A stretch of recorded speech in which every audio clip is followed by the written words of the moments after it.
Hello students, read out circuit हमने ये जो टॉपिक है ये स्टार्ट किया था कुछ लेक्चर्स पहले। और इसके अंदर कुछ पोर्शन हम कवर भी कर चुके हैं। तो इसके अंदर देखिए ये टॉपिक हमने कवर करने थे, इंस्ट्रूमेंटेशन, एम्पलीफायर्स और SNR definition, noise, bandwidth, power trade off, ये चीज़ों को हमने कवर करना था। इसमें से हम एम्पलीफायर कवर कर चुके हैं और एम्पलीफायर के अंदर मैंने ओपैम्प भी आपको कवर करवाए हैं, ओपैम्प का बेसिक भी आपको बताया। आगे अब शुरू करते हैं कि रीड आउट सर्किट बेसिकली है क्या। देखो, मैंने रीड आउट सर्किट बताने से पहले आपको एम्पलीफायर बताना शुरू कर दिया, क्योंकि वो एक बड़ा बेसिक चीज़ थी जिससे मोस्टली हर स्ट्रीम के इंजीनियरिंग के जो स्टूडेंट्स हैं वो वेल नोन होते हैं, नोन टू होते हैं। ठीक है, तो क्योंकि 10+2 के अंदर ही फिज़िक्स के अंदर एम्पलीफायर्स आ जाते हैं, तो इसलिए मैंने उसको पहले कवर करना प्रेफर किया कि फर्स्टली उसको कवर किया जाए। अब रीड आउट सर्किट की बात करते हैं। तो जो सेंसर है वो फिज़िकल पैरामीटर को सेंस करता है, उसका काम होता है फिज़िकल पैरामीटर को सेंस करना, ऑब्जर्व करना, या आप ये कह सकते हो कि वो वैल्यू कलेक्ट करता है, वैल्यू लेता है फिज़िकल पैरामीटर से रिलेटेड। फॉर एग्जांपल, यदि आप एक टेम्परेचर सेंसर की बात करते हैं तो टेम्परेचर सेंसर एनवायरनमेंट से, कौन से एनवायरनमेंट से, जहाँ भी वो यूज़ किया जा रहा है। यदि वो एक फर्नेस में यूज़ किया जा रहा है फर्नेस में, यदि एक रूम में यूज़ किया जा रहा है तो रूम से, यदि वो ओपन एनवायरनमेंट में यूज़ किया जा रहा है तो ओपन एनवायरनमेंट में, जिस भी एनवायरनमेंट से यूज़ हो रहा है उसके वो फिज़िकल पैरामीटर जिसके लिए वो कंसर्न है, किस चीज़ के लिए कंसर्न है, वो टेम्परेचर के लिए कंसर्न है, तो उसके पैरामीटर्स को, उस फिज़िकल पैरामीटर को वो सेंस करता है या ऑब्जर्व करता है। उसके बाद जो काम शुरू होता है, सेंसर की जो output I, that is not directly in the form that it can be used in the further stages. तो उसके अंदर आपको मॉडिफिकेशन की ज़रूरत पड़ेगी, रिक्वायरमेंट होती है मॉडिफिकेशन की। तो मॉडिफिकेशन के लिए जो भी प्रोसेस यूज़ होते हैं उनको हम रीड आउट सर्किट कहते हैं। उसके बाद के जो टेम्परेचर सेंसर ने यदि कोई भी सेंसर, लेकिन मैं टेम्परेचर सेंसर का एग्जांपल ले रहा हूँ, टेम्परेचर सेंसर ने यदि डाटा सेंस कर लिया, यदि टेम्परेचर सेंस कर लिया, तो उसके बाद जो उसकी output I, that is not in the form कि उसको डायरेक्ट यूज़ कर लिया जाए। ठीक है, आगे आगे की स्टेजेस के अंदर तो उसके अंदर कुछ मॉडिफिकेशन की रिक्वायरमेंट होगी। तो रीड आउट सर्किट के अंदर मैं ये कहूँगा कि फर्स्ट स्टेज के बाद, सेंसर की स्टेज के बाद, जहाँ तक ह्यूमन इंटरफेस होता है वहाँ तक जिस भी चीज़ की जो भी सिग्नल में चेंज होता है, जो भी सिग्नल के अंदर मॉडिफिकेशन करते हैं, जो भी प्रोसेस होते हैं, एम्पलीफिकेशन होता है या कन्वर्जन होता है एक फॉर्म से दूसरी फॉर्म में, तो वो क्या होते हैं, रीड आउट सर्किट होते हैं। तो जो रीड आउट सर्किट है उनको हम समटाइम्स ये बोल देते हैं कि मेजरिंग सर्किट, मेजरिंग इंस्ट्रूमेंट्स। तो एक्चुअल में क्या है, रीड आउट सर्किट को नहीं, उस पूरे प्रोसेस को बोल देते हैं, उस पूरे प्रोसेस को, पूरे कंसेप्ट को, सेंसर से लेके आगे तक। तो जो सेंसर जो सेंस करके आगे डेटा दे रहा है, तो हम एक्चुअल में क्या कर रहे हैं, वो चीज़ मेजर ही तो कर रहे हैं। टेम्परेचर, यदि वहाँ कुछ भी टेम्परेचर है तो हम एक्चुअली उस टेम्परेचर को मेजर ही तो कर रहे हैं। यदि वहाँ ह्यूमिडिटी कुछ है तो हम उसको मेजर करके उसका तो रिजल्ट ले रहे हैं। तो इसका मतलब क्या है, एक्चुअल में हम क्या कर रहे हैं, सेंसर से हम मेजरमेंट कर रहे हैं। सेंसर से हम क्या कर रहे हैं, मेजरमेंट कर रहे हैं। डिस्प्लेसमेंट है तो उसको मेजर कर रहे हैं, प्रेशर है तो उसको मेजरमेंट कर रहे हैं। तो होल प्रोसेस जो है उसको क्या कहेंगे हम, मेजरमेंट। और उसमें यदि मैं सेंसर के बाद का पार्ट ले, सेंसर को एक बार छोड़ दूँ, सेंसर के बाद का पार्ट लेता हूँ, तो वो क्या होता है, डाटा एक्विजिशन। तो डाटा एक्विजिशन के अंदर ये लगाओ कि सेंसर से आउटपुट आ गई, उसको कैसे कैसे एक्वायर किया जाए, कैसे उसको स्टोर करेंगे, कैसे क्या क्या प्रोसेस होंगे। ठीक है, तो उस सारे को हम क्या बोलते हैं, डाटा एक्विजिशन। डेफिनेशन की बात करते हैं, मेजरमेंट क्या होता है। मेजरमेंट है एक मेथड है जिससे हम जो फिज़िकल वैल्यूज़ हैं, किसी भी वेरिएबल, फिज़िकल वैल्यूज़ किसी भी वेरिएबल की है, जैसे टेम्परेचर की फ़िज़िकल वैल्यूज़ हैं, या ह्यूमिडिटी की फ़िज़िकल वैल्यूज़ हैं, या प्रेशर की फ़िज़िकल वैल्यूज़ है, या डिस्प्लेसमेंट की फ़िज़िकल वैल्यूज़ है, उन सब को हम, उनकी इंफॉर्मेशन को हम कलेक्ट करने का जो कंसेप्ट है, का जो मेथड है, उसको हम बोलते हैं मेजरमेंट। तो जो एक्ट ऑफ मेजरमेंट है, जिसे मेजरमेंट का जो प्रोसेस है उसके अंदर क्या है कि क्वांटिटेटिव कंपैरिजन किया जाता है, किस चीज़ का, जो प्री डिफाइंड स्टैंडर्ड उसको बताए गए हैं कि ये स्टैंडर्ड है अवेलेबल, और उसका अननोन क्वांटिटी के साथ मेजर कंपैरिजन किया जाता है। फॉर एग्जांपल, यदि आप मैनुअली बात कर लें, अभी सेंसर की बात नहीं कर रहे, मैनुअली बात कर लें, यदि आपने एक लेंथ है, एक क्लॉथ की लेंथ है और आपने उसको मेज़र करना है, मेज़र करने के लिए आप क्या यूज़ करोगे, एक गेज यूज़ करोगे। वो गेज एक प्री डिफाइंड है, अब उसको आप अननोन क्वांटिटी के साथ कंपेयर कर रहे हो, उसको कंपैरिजन करके आपको पता लगेगा। एक लाइन ड्रॉ कर दिया आपने, स्ट्रेट लाइन ड्रॉ कर दिया आपने अपनी नोटबुक के ऊपर, उसकी लेंथ देखनी है तो आपके मैनुअली लेंथ देखनी है तो आप कैसे देखोगे, वो स्केल को उसके पास रखोगे, जो प्री डिफाइंड स्केल है, स्केल को उसके पास रखोगे और उसको उससे कंपेयर करोगे, वो उससे कितनी बड़ी है कितनी छोटी है। ठीक है, तो एक्चुअल में क्या होता है कि हमेशा मेजरमेंट क्या होता है, स्टैंडर्ड पैरामीटर्स के, स्टैंडर्ड जो उसकी वैल्यूज़ होते हैं उनके साथ, प्री डिफाइंड स्टैंडर्ड वैल्यूज़ के साथ उनका कंपैरिजन होता है, उसी के बेस पर हम मेजरमेंट करते हैं। जैसे आपने कुछ मैंगोज़ लिए और आप उसका वेट करवाना चाहते हो, तो आप क्या करोगे, एक साइड के अंदर आप उसका मास, एक्चुअली आप उसका मास देखना चाहते हो, तो एक साइड आप वेट रखोगे और दूसरी साइड आप मैंगोज़ रखोगे और आप उनको कंपेयर करोगे कि कितना, कब वो इक्वल आ जाएंगे। तो कंपैरिजन ही है एक्चुअल में, measurement is a process of comparison. ठीक है, तो इंस्ट्रूमेंटेशन क्या है, जो डिवाइसेस यूज़ होती है मेजरमेंट के अंदर उनको हम इंस्ट्रूमेंटेशन बोलते हैं। तो क्या हुआ कि जो इंस्ट्रूमेंटेशन के अंदर ये सब कुछ आ जाएगा कि रीड आउट सर्किट जो है, ऑल आर द पार्ट्स हो, उसमें जो भी प्रोसेस होना है वो सारा क्या है, that is a part of measurement, और वो क्या है कि इंस्ट्रूमेंटेशन का ही पार्ट है।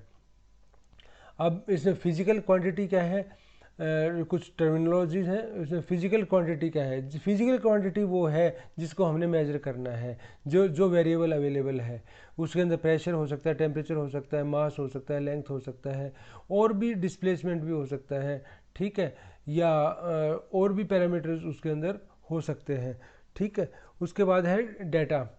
डाटा क्या है कि जो सेंसर ने फिजिकल पैरामीटर को, फिजिकल क्वांटिटी को सेंस करके जो भी इंफॉर्मेशन, जो भी उसने इंफॉर्मेशन ली है, तो उसको हम डाटा बोलेंगे।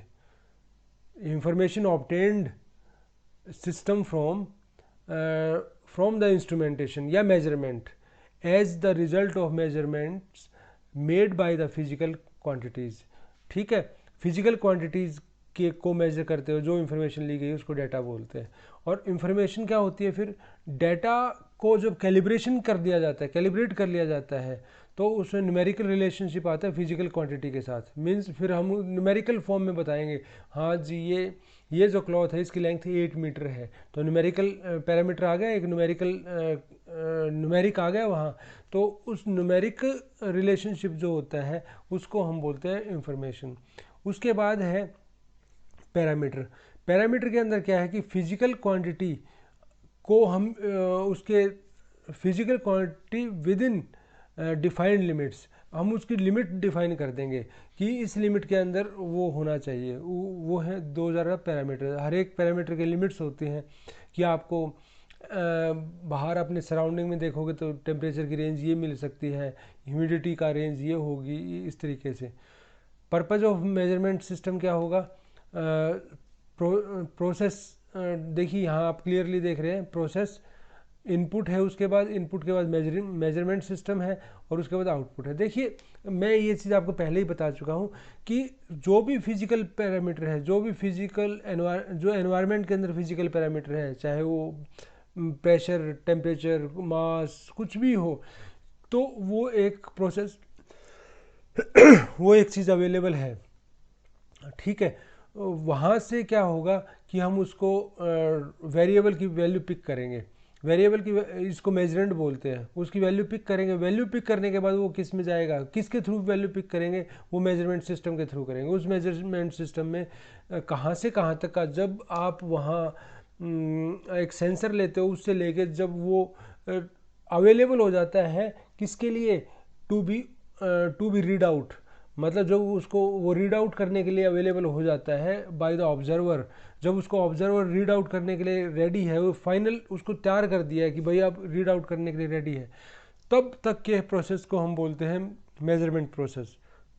तो जनरलाइज जो मेजरिंग सिस्टम क्या होता है, जनरलाइज या स्टैंडर्ड बोलता हूँ, स्टैंडर्ड सिस्टम क्या होता है, उसके अंदर एक सेंसिंग एलिमेंट होता है, सेंसिंग एलिमेंट के बाद सिग्नल कंडीशनिंग एलिमेंट होता है, उसके बाद सिग्नल प्रोसेसिंग एलिमेंट होता है, उसके बाद डाटा प्रेजेंटेशन एलिमेंट होता है, उसके बाद आउटपुट होती है, मेजर्ड वैल्यू आपको यहाँ दिखेगी, जो भी यूज़र है उसको दिखाई देगी। तो फर्स्ट स्टेज के अंदर क्या होता है, फर्स्ट स्टेज के अंदर होता है डिटेक्शन ट्रांसड्यूसर यूज होता है, या सेंसर ट्रांसड्यूसर यूज होता है, या सेंसर यूज होते हैं स्टेज 1 के अंदर, जो डिटेक्ट करते हैं फिजिकल पैरामीटर्स को, फिजिकल क्वांटिटी को, और उसको किस में कन्वर्ट करते हैं, इलेक्ट्रिकल क्वांटिटी के अंदर, इलेक्ट्रिकल फॉर्म के अंदर कन्वर्ट कर देते हैं।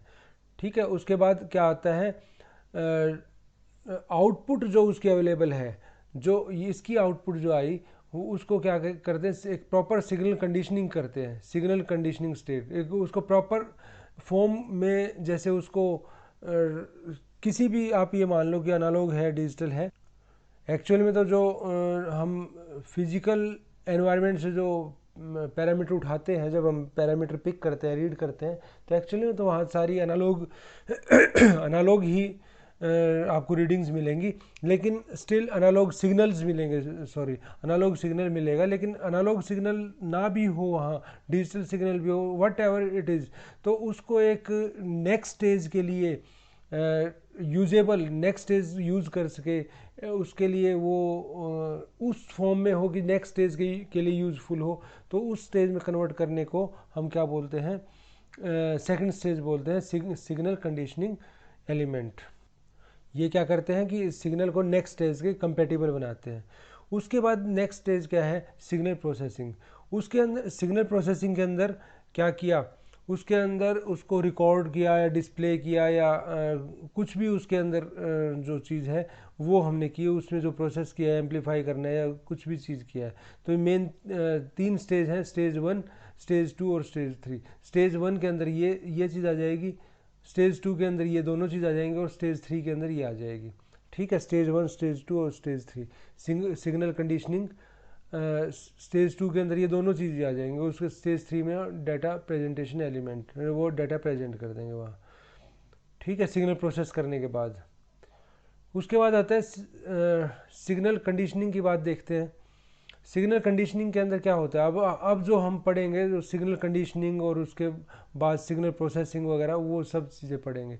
तो सिग्नल कंडीशनिंग सर्किट्स क्या होते हैं, उनका क्या काम क्या होता है, ये क्या करते हैं, ये यूज़ किए जाते हैं किस चीज़ के लिए, जो सेंसर की जो आउटपुट आती है उसको सूटेबल नेक्स्ट स्टेज के सूटेबल सिग्नल में कन्वर्ट करने के काम आती है। इसका मेन काम होता है कि नेक्स्ट स्टेज के लिए जो सूटेबल रिक्वायरमेंट है, उसकी सिग्नल रिक्वायरमेंट है, क्योंकि हर एक की आप एक पर्टिकुलर टाइप का सिग्नल ही इनपुट में ले सकते हैं। जैसे हम अपने इनपुट में क्या क्या सिग्नल ले सकते हैं, हम कानों से सुन सकते हैं, मीन्स ऑडियो सिग्नल ले सकते हैं, आँखों से देख सकते हैं, मीन्स वीडियो सिग्नल ले सकते हैं।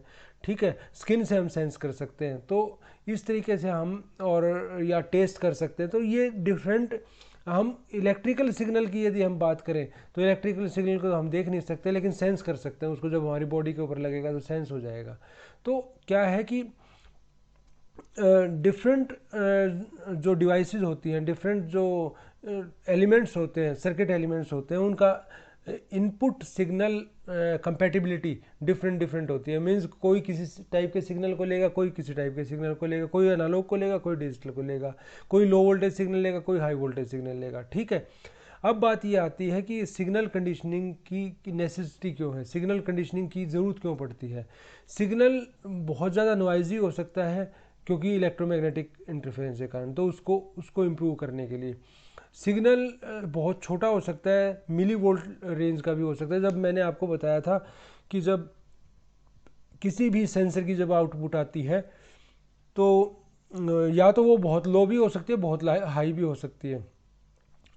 जो एक्टिव होते हैं उनके अंदर आपको लो इनपुट देखने को मिल सकती है, और जो पैसिव होते हैं उसके अंदर आपको हो सकता है बहुत हाई आपको वोल्टेज मिले या करंट देखने को मिले, क्योंकि वो एक एडिशनल सोर्स यूज़ करते हैं। जो एक्टिव होते हैं वो एडिशनल सोर्स यूज़ नहीं करते। Signal may be non linear and required to be converted into the linear form. Non linear है, उसको लीनियरिटी लानी है, उसमें लीनियर में फॉर्म में कन्वर्ट करना है। उसके बाद नॉन लीनियर और लीनियर कंसेप्ट मैं आपको पहले बता चुका हूँ। उसके बाद है signal may be analog one और required to be converted in digital form. ऐसा हो सकता है एनालॉग फॉर्म में है और डिजिटल फॉर्म में कन्वर्ट करना पड़ सकता है, या डिजिटल फॉर्म में है और उसको एनालॉग फॉर्म में कन्वर्ट करना पड़ेगा। जैसे यदि सेंसर की आउटपुट ले रहे हो तो सेंसर की जो आउटपुट होगी वो एनालॉग होगी जनरली, और उसको डिजिटल में कन्वर्ट करना पड़ेगा।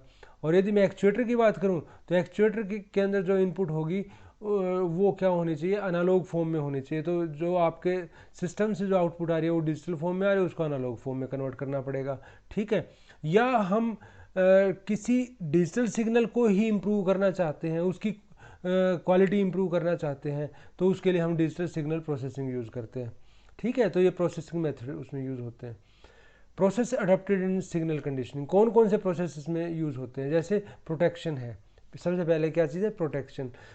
इसका मैं आपको बताया है मैंने अभी कि यदि आप पैसिव डिवाइसेस यूज़ कर, पैसिव सेंसर्स यूज़ कर रहे हैं तो क्या होगा, वो उनको एक्स्ट्रा सप्लाई देनी पड़ती है, उससे उसके साथ वो वर्क करते हैं। तो वहाँ क्या हो सकता है, हाई करंट मिल सकता है, हाई वोल्टेज मिल सकती है, जो आपके फर्दर जो नेक्स्ट जो स्टेजेस आएंगे उनको डैमेज कर सकता है। तो इसका एग्जांपल क्या है कि हाई वोल्टेज और high current signal fed to the microprocessor. मान लिया वो जो आउटपुट आए उसको हमने आगे एक माइक्रो प्रोसेसर में देना है, माइक्रो कंट्रोलर में देना है, तो वो हाई सिग्नल माइक्रो प्रोसेसर को डैमेज कर सकता है। तो हमें उसको इस लेवल तक लाना पड़ेगा कि वो माइक्रो प्रोसेसर के अंदर हम इनपुट में दे सकें, जो माइक्रो प्रोसेसर के लिए सेफ हो, आप कह सकते हैं, जो माइक्रो प्रोसेसर के लिए सेफ हो। तो हम ये कहेंगे कि माइक्रो प्रोसेसर के कंपैटिबल सिग्नल हमें बनाना है, वो सिग्नल कंडीशनिंग है, उसको बोलते हैं सिग्नल कंडीशनिंग। ठीक है। उसके लिए हम क्या कर सकते हैं कि ये series of long series of या मैनी रजिस्टर्स हम यूज़ कर सकते हैं एक सीरीज़ के अंदर, और उससे क्या होगा कि आपके सिग्नल डाउन हो जाएगा, सिग्नल की जो एम्पलीट्यूड है वो डाउन हो जाएगा। और इसके अंदर ये यदि बहुत हाई करंट आ जाए तो उसको जो उनकी रेटिंग है, करंट रेटिंग है रजिस्टर्स की, उसको यदि क्रॉस कर जाए तो फ्यूज़ हो जाएंगे, वो आपके रजिस्टर काम के नहीं रहेंगे, वो बर्न आउट हो जाएंगे यू कैन से। और स्टेप डाउन ट्रांसफार्मर का भी यूज़ कर सकते हैं। और उसके बाद क्या है, circuit limited voltage limiting circuits भी आप यूज़ कर सकते हैं, एडिशनल सर्किट्स यूज़ कर सकते हो जो वोल्टेज को लिमिट करते हैं। ठीक है, इस टाइप की चीज़ें आप यूज़ कर सकते हो। सेकंड थिंग क्या है, getting right type of signal. तो राइट टाइप ऑफ सिग्नल की बात, एक एग्जांपल तो मैं आपको दे चुका कि एक सिग्नल आ रहा है, एनालॉग सिग्नल आ रहा है, और लेकिन वो बहुत हाई उसका एम्पलीट्यूड का है। ठीक है। उसको आप जब एम्पलीट्यूड डाउन करना पड़ेगा यदि आप उसको आगे यूज़ करना चाहते हैं तो। ठीक है। दूसरा क्या होगा, यदि एक माइक्रो प्रोसेसर की जब आउटपुट आ रही है तो वो डिजिटल फॉर्म में है, उसको डिजिटल फॉर्म के अंदर आप डायरेक्टली एक्चुएटर के अंदर यूज़ नहीं कर सकते, तो एक्चुएटर में यूज़ करने से पहले उसको एनालॉग फॉर्म में कन्वर्ट करना पड़ेगा। ठीक है। उस चीज़ को हम बोलते हैं getting right type of signal. हमें जो टाइप का सिग्नल चाहिए उस टाइप में कन्वर्ट करने का जो प्रोसेस है वो भी सिग्नल कंडीशनिंग में आता है। नेक्स्ट है getting correct level of signal. Signal का लेवल भी करेक्ट बनाना है, मीन्स राइट टाइप तो बता दिया मैंने टाइप, अब हम सिग्नल के लेवल की बात करेंगे कि किस लेवल का सिग्नल आपको ले रहे हो। तो यदि लो लेवल का सिग्नल है, वेरी लो लेवल का सिग्नल, उसको एम्पलीफाई भी करना पड़ेगा। ठीक है। तो it is very difficult to measure such a low signal. जो छोटे सिग्नल होते हैं, लो सिग्नल होते हैं, उनको मेज़र करना बहुत मुश्किल होता है। सिग्नल तो आया लेकिन वो जब तक आगे पूरे सर्किट से पास होगा तब तक वो क्या होगा, वो बिल्कुल एब्जॉर्ब हो जाएगा, मीन्स वो उसको लॉस हो जाएगा रजिस्टर के थ्रू, और रेजिस्टेंस भी होते हैं, सब चीज़ों के थ्रू उसका लॉस हो जाएगा। तो इसके लिए क्या करते हैं, एम्पलीफिकेशन या ऑपरेशनल एम्पलीफायर वगैरह ये यूज़ करते हैं। ये चीज़ें मैं आपको बता चुका हूँ। उसके बाद क्या है, एलिमिनेशन ऑफ इंटरफेरेंसेस। जब हम मेजरमेंट कर रहे होते हैं तो आसपास बहुत सारी इलेक्ट्रिकल नॉइस भी रहती हैं। ठीक है। तो वहाँ से क्या होगा कि वो इलेक्ट्रिकल नॉइज़, इलेक्ट्रिकल या इलेक्ट्रोमैग्नेटिक बोलना चाहिए, वो ज़्यादा बेटर रहेगा। जब हम मेजरमेंट कर रहे होते हैं तो इलेक्ट्रिकल सिग्नल में कन्वर्ट होता है कोई भी मेजरमेंट जब हम करते हैं, सेंसर से जब कोई मेजरमेंट करते हैं तो सेंसर के बाद फर्स्ट स्टेज के बाद वो इलेक्ट्रिकल सिग्नल में कन्वर्ट हो चुका होता है, लेकिन वो सिग्नल बहुत वीक होता है, ठीक है। वो साथ में ही फिर नॉइस आ जाता है, तो उस टाइप के जो नॉइस वहाँ प्रेजेंट हो जाते हैं उन नॉइसेस को भी हटाने के लिए यूज़ होता है। यदि मैं उसको सीधा एम्पलीफाई कर दूँ तो नॉइस भी एम्पलीफाई होकर आगे चले जाएंगे, तो मुझे वहाँ कुछ ना कुछ अटेन्यूएटर वगैरह लगा के, कुछ ना कुछ फ़िल्टर लगा के उनको नॉइसेस को, कुछ फ़िल्टर लगा के उस नॉइसेस को फ़िल्टर आउट करना पड़ेगा। तो इसलिए मैं कह सकता हूँ कि इंटरफेरेंसेस हैं उनको, उनके एलिमिनेशन के लिए भी यूज़ होता है। तो इसके अंदर क्या है, disturbances are eliminated by using filters, ये फिल्टर का एग्जांपल दिया है। उसके बाद है manipulation of the signals, signals को मैनिपुलेट करने के लिए, मैनिपुलेट करने की क्या ज़रूरत है, जैसे कुछ सिग्नल नॉन लीनियर होते हैं उनको लीनियर फॉर्म में कन्वर्ट करना, ठीक है, या लीनियर है तो नॉन लीनियर में कन्वर्ट करना, जैसी रिक्वायरमेंट है उसकी।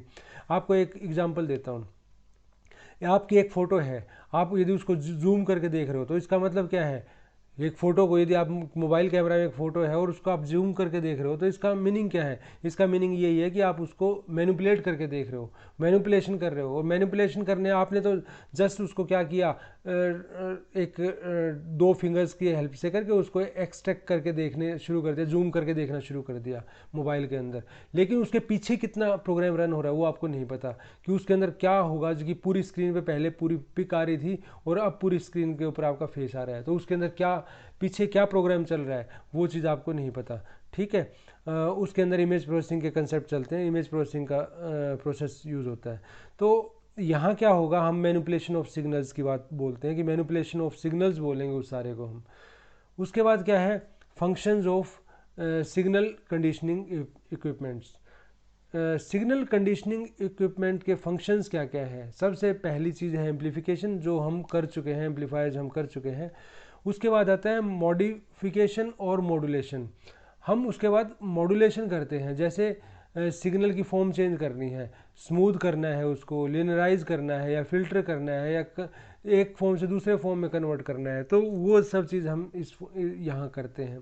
थर्ड आ गया इम्पीडेंस मैचिंग, मैंने आपको बार बार बताता आया हूँ कि जब भी आप कोई लोड यूज़ करते हो तो वो लोड आउटसाइड पे, जब आप आउटपुट में कोई लोड यूज़ कर रहे हो तो, या कोई एक्चुएटर यूज़ कर रहे हो, तो वो आपके पूरे सिस्टम को, जो बाकी rest of the previous system, उससे प्रीवियस स्टेजेस हैं, उसके ऊपर लोडिंग इफेक्ट डाल सकता है। तो इसलिए आपको इम्पीडेंस मैचिंग भी करनी पड़ेगी, ये भी आपके सिग्नल कंडीशनिंग के अंदर आता है। या मैं बोलता हूँ कि एक सेंसर है, सेंसर को rest of the circuit loading effect दे सकता है, वो भी दे सकता है, उसमें भी कोई बड़ी बात नहीं है।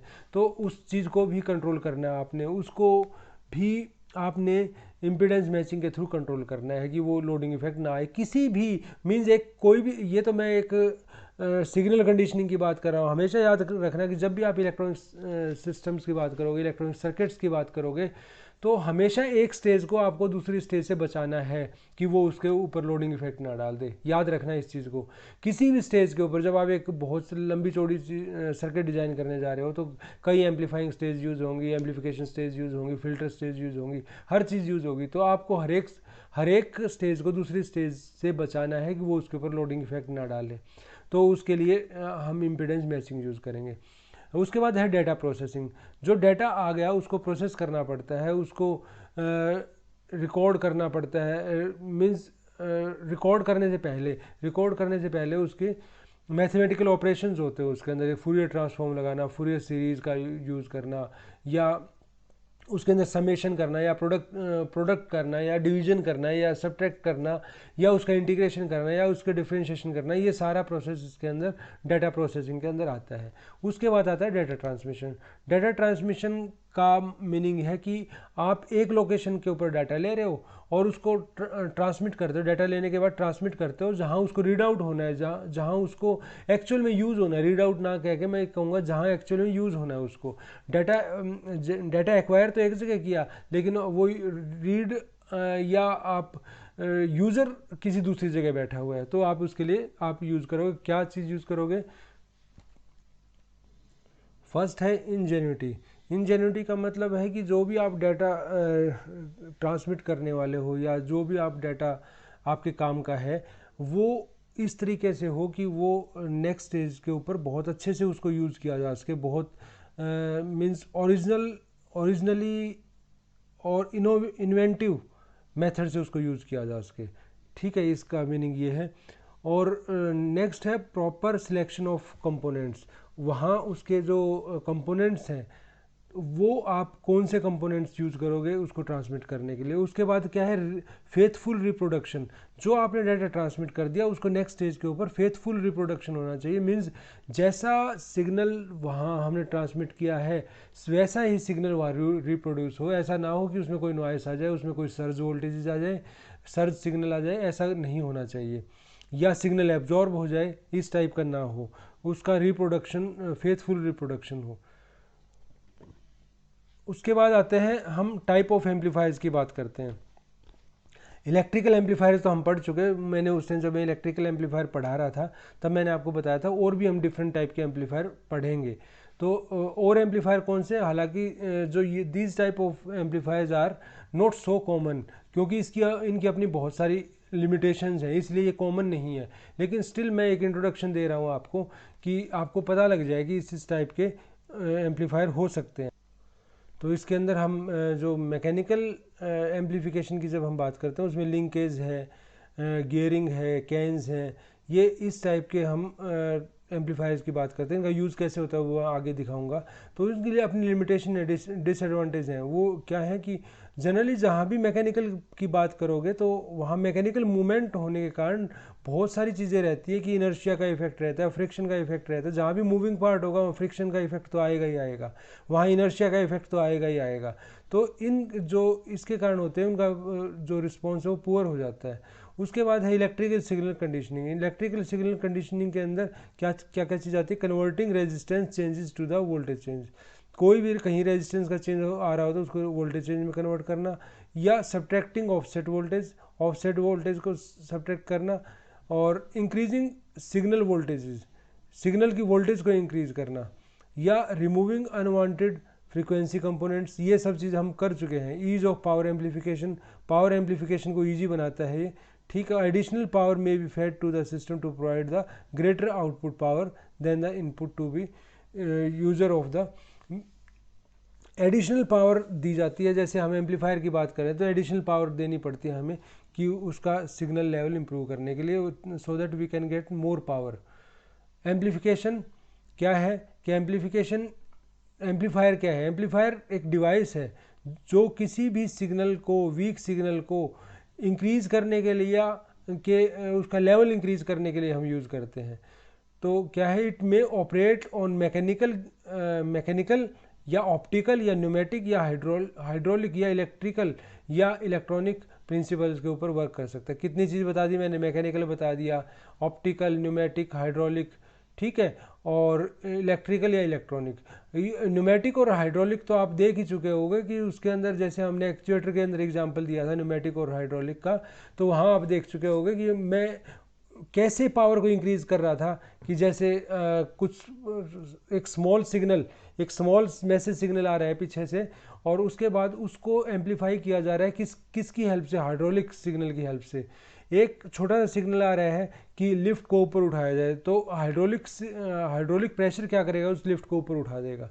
ठीक है, ये एक वही एग्जांपल है। ऐसे न्यूमेटिक का एग्जांपल भी आप दे सकते हो। अब एम्पलीफिकेशन होती क्या है, मीन्स कितना गेन है, गेन को कैसे डिफाइन करोगे।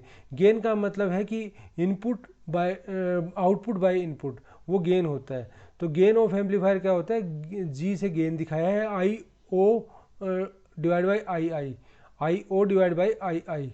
तो यदि हम ये करेंगे तो आपको गेन मिल जाएगा। गेन जो होता है 2 या 2 से ज़्यादा एम्पलीफायर जनरली हम यूज़ करते हैं। देखो मैंने बताया था कि हम सिंगल एम्पलीफायर से हो सकता है हमारी रिक्वायर्ड एम्पलीफिकेशन हमें ना मिले, तो इसलिए 2 या 2 से ज़्यादा हमें यूज़ करने पड़ सकते हैं। और यदि 2 या 2 से ज़्यादा हम यूज़ करेंगे तो गेन क्या होगा, पूरे सिस्टम का गेन क्या होगा, उन सब के गेन मल्टीप्लाई हो जाएंगे। ध्यान रखना, उनके गेन्स मल्टीप्लाई हो जाएंगे। उसके बाद क्या है, types of amplifiers. Mechanical amplifiers हो गया, फ्लूइड एम्पलीफायर्स हो गया, ऑप्टिकल एम्पलीफायर्स हो गया, electrical and electronic amplifiers. Electrical and electronics तो हम पढ़ चुके हैं। बाकी हम मैकेनिकल, फ्लूइड और ऑप्टिकल एम्पलीफायर्स की बात करते हैं।